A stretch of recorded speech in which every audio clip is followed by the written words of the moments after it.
విజయ్ కుమార్. విజయ్ కుమార్ గుడితాండ నుంచి వచ్చిన నేను. గుడితాండ ఎక్కడ ఉంటది అది?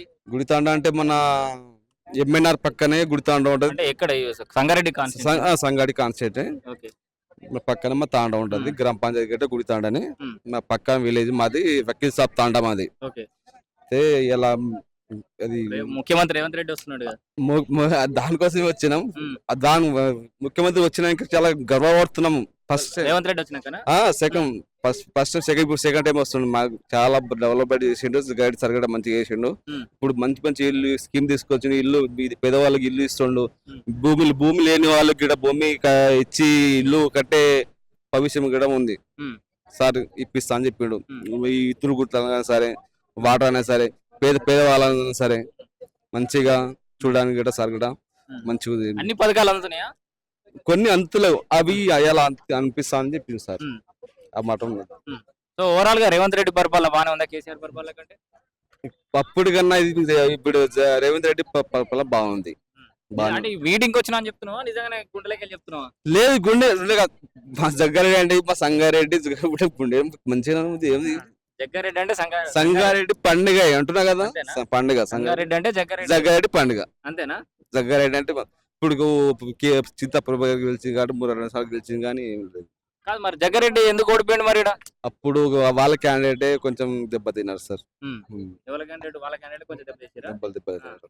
జగ్గారెడ్డి నెంబర్ 1 కింగ్ ఎక్కడ అడగండి, జగ్గారెడ్డి అంటే సంగారెడ్డి అంతేనా? జగ్గారెడ్డి కింగ్ ఎప్పటికైనా ఆయన కింగ్. ఆయన సెకండ్ టైం ఆయననే వస్తాడు అంతేనా? అంతే. మళ్ళీ ఇప్పుడు నెక్స్ట్ టైం గెలుస్తాడు జగ్గారెడ్డి గెలుస్తాడు పక్క. ఏమో మరి వెనకాల నిలబడా అనేది అంటున్నట్టు. పక్క గెలుస్తాడు, ఆయన గెలుస్తాడు. ఆయన నిలబడితే ఆయన గెలుస్తాడు. వాళ్ళ మేడం బాగానే పనిచేస్తుందా? చేస్తుంది వస్తుంది. తాండగ వస్తుంది, మా విలేజ్ వస్తుంది, తాండగ వస్తుంది, అన్ని చూస్తుంది. పరిశ్రమ చూస్తుంది. జగ్గారెడ్డి గెలవకపోయినా రేవంత్ రెడ్డి అయితే ఇక్కడికి అన్ని నిధులు ఇస్తుంది. మంచి నిధులు వస్తుంది. క్యాండిడేట్ బాగానే ఉన్నారు, మంచిగా వస్తుంది. కేసీఆర్ బయటకు వస్తే ఏమన్నా వాతావరణం మారుతా అంటవా? మారుతుంది, బరాబర్ మారుతుంది. అంటే కేసీఆర్ ఇప్పుడు మరి ఫామ్ హౌస్ లో బయటకు వస్తలేడు, దాని వల్లనే కొంచెం రిమార్క్ వచ్చింది ఆయన గురించి. గెలుస్తారా వాళ్ళు? బీఆర్ఎస్ మళ్ళీ రాదు, అస్సలు రాదు. నిజంగానా రాదు? బీఆర్ఎస్ అస్సలు రాదు. నువ్వు ఇప్పుడు బీఆర్ఎస్ వాళ్ళు వాళ్ళ అధికారులకు వస్తే వాళ్ళు మీటింగ్ పెడితే గిట్లే తల బాగా కట్టుకుని మళ్ళీ లేదు. నేను స్టార్టింగ్ నుంచి ఇక్కడ జగ్గారెడ్డి సార్ క్యాండిడేట్ నేను. అప్పుడు నాకు కార్డు ఇచ్చిండు. అప్పుడు 2003 అప్పుడు మాకు ఆటో యూనియన్ నుంచి కార్డు ఇచ్చిండు మాకు. టీజీఆర్ అని ఆ కార్డు ఇచ్చారు. అప్పటి నుంచి మేము సార్ కి ఫాలో అవుతున్నాం.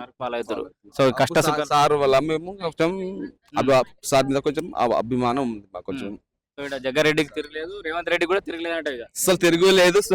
బరాబర్ సంగారెడ్డి జగ్గారెడ్డి బరాబర్ వస్తాడు. రాదు మొత్తగా మాట్లాడుతూ ముచ్చట్లు ఎలక్షన్ ఒక రోజు ముందు నీకు మంచి ఒక ఫుల్ బాటిల్ ఇచ్చి 10,000 ఇచ్చి. నేను తాగి మాట్లాడతలే కదా, మీరు మాట్లాడుతారు సార్. తాగి మాట్లాడతలే. ఎలక్షన్ ముందు ఇస్తే లేదు, ఇప్పుడు కూడా అదే మాట్లాడుతున్నా. అప్పుడు నెక్స్ట్ టైం కూడా మాట్లాడినప్పుడు అట్లానే మాట్లాడతా నేను. మీ ఊళ్ళో లీడర్ లెవెల్ కూడా ప్రయత్నం చేస్తారు కదా, కొంటే ఏం కొట్టలేదు సార్. పైసలు ఇచ్చినా మారం బరాబర్ ఉంది. ఊర్లో అందరికి రేషన్ కార్డులు వచ్చినాయి. రేషన్ కార్డు కొన్ని ఇప్పుడు కొద్దిగా పిల్లలు ఉన్నారు, 3 సంవత్సరాల పిల్లలకు వాళ్ళకి కొన్ని కార్డు రావాలి. రేషన్ కార్డు చేసేస్తే గడబ్బ బాగానే ఉంటది. ప్రభుత్వం బాగానే ఉంది, చేస్తా అని చెప్పిండు సార్ కూడా.